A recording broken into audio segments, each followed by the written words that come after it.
And we move on now to our final conversation, however. And who better to talk about female leadership, but from a man's perspective. So, ladies and gentlemen, it's time now to hear about the role of men and the part that they play to influence, mentor, and create change. It's a great pleasure to welcome our next guest. Please give a very warm welcome to Anthony O'Sullivan, Managing Partner of EY UAE. A very warm welcome. Lovely to have you here. Likewise, great to be here. The final conversation now. I know, I stand between you and lunch. Exactly, I know. It's always the toughest gig, this one. But we're going to make it good, because obviously we need a male voice on this, and it's so important to hear about how men think. And I'd quite like to start off with exactly what you're doing in your organisation. Let's start with that. Sure. In terms of how you're championing women within your organisation. Sure. I think one of the earlier panelists made a very good point about the broken rung in the ladder, and that's very much what we see in our organisation. I mean, we're consultants, started off as a chartered accounting firm, and now we do more than that. And historically, that was very much seen as a male profession. The interesting thing to me, having been in the profession for 25 years, is that at the junior level now, it's very much a women-friendly profession, and very much a profession where there are more women now going into it than there are men. So if you look at our diversity stats, at the lower levels in our organization, you find that we have more than 50% female representation. The challenge that we have is that we're a pyramid of an organization, and people need to grow and work their way up through their career. And when you get 10, 15 years into the career, the stats become really alarmingly bad. And it's that broken rung we talk about. So as a man, when I started here, and I, 5, 6 years into my career, I get married, we have children. My career just continues as it was, and I progress. But for my female colleagues, when they get married and when they have children, that can be a significant break in a career progression. And partly that's the pressures that they get put upon themselves, and some of that is cultural. And increasingly, what I found was it was the problem of the organization themselves in not supporting women through that different periods in their life to be able to feel that they're supported to continue their career alongside that. So a lot of what we do at the moment is to try and support people through that process. I mean, we do have some examples of policies and procedures and all of that good stuff. But the biggest challenge, I think, is just the mindset change of leadership in our organization to be in a position to support. And you need role models for that. I mean, we had one colleague who I'm super, super proud of. She's a partner in our firm. She went through a very difficult pregnancy and birth earlier this year. And she was very public talking about that in the office. I mean, she was blogging about what she was going through.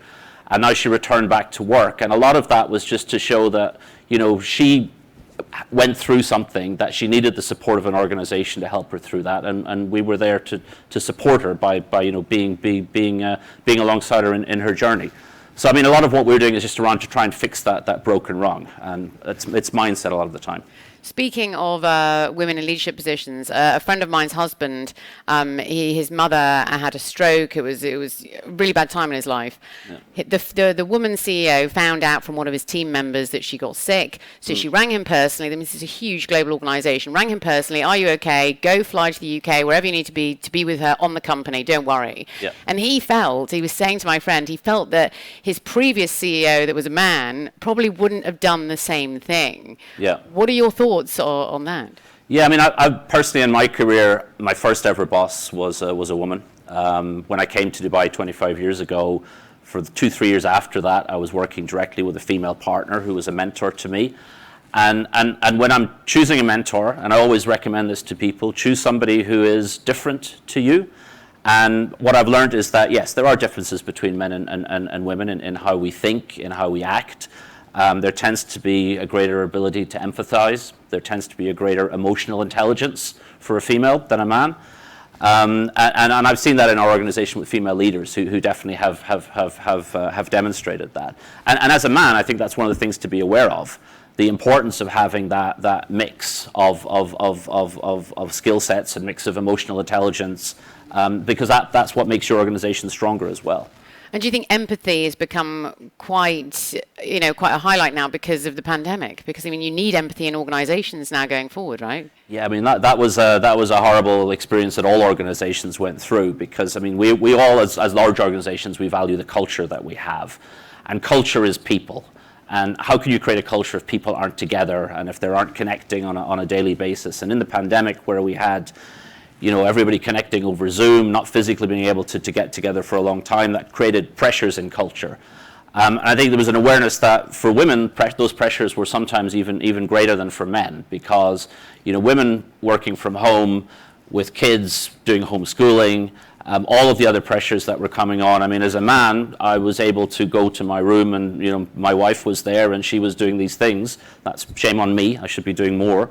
But for a woman, particularly culturally here, they had to take a much more of the burden during the pandemic, and that did create a lot of challenges for our teams, and just making people aware that if you're working on a project, you've got women on your team with you.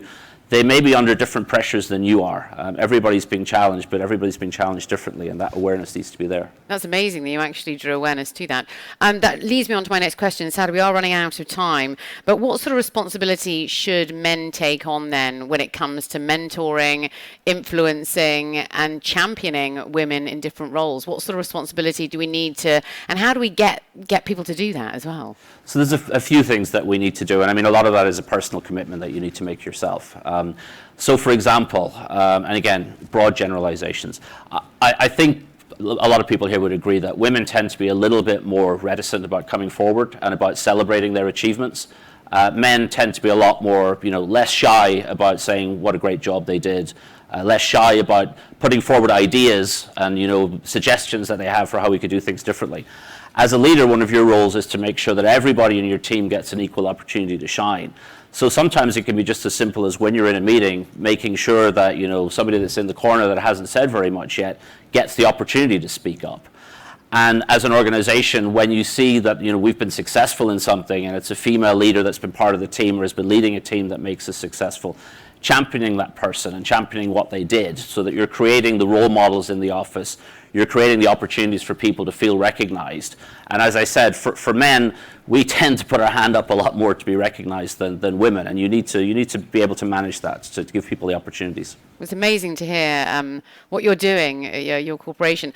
But do you think, my final question, do you think gender equality will ever be achieved, and how are we going to get there?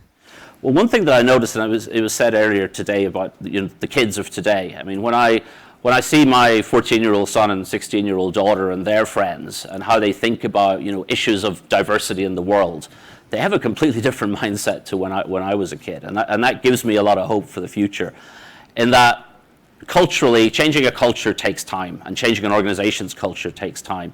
But if you have people coming in at the bottom, the youth who are of a different mindset and already have that in their DNA, the concept of equality, the concept of doing the right thing, the concept of doing what's best for society, then you can make a real change over time. And that's when the culture will change. So I have a lot of hope, because organizations are doing things, policies, procedures, that's all great.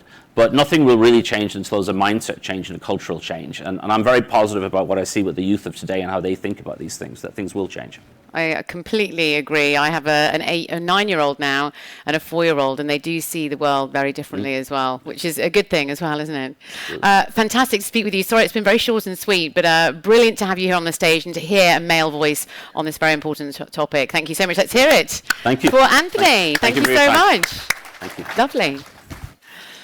Well, ladies and gentlemen, that is it here at the India Global Forum, Women in Leadership Forum. Thank you so much to each and every one of you for all coming out to listen to all of our esteemed speakers today, speaking so brilliantly on women in leadership. We've heard some shocking figures throughout the day, haven't we? We really have. And at the end of the day, it really is the figures that speak for themselves. I'm hoping that those figures are going to change as time goes on. Speaking of figures, I'm going to leave you all with the figure that I opened with, just to remind you that closing the gender gap in the workforce could add $28 trillion to the global GDP. There you go. I'm hoping we're able to change that. How wonderful to be your host this year, and we very much look forward to welcoming you back next year. Thank you so much. Thank you.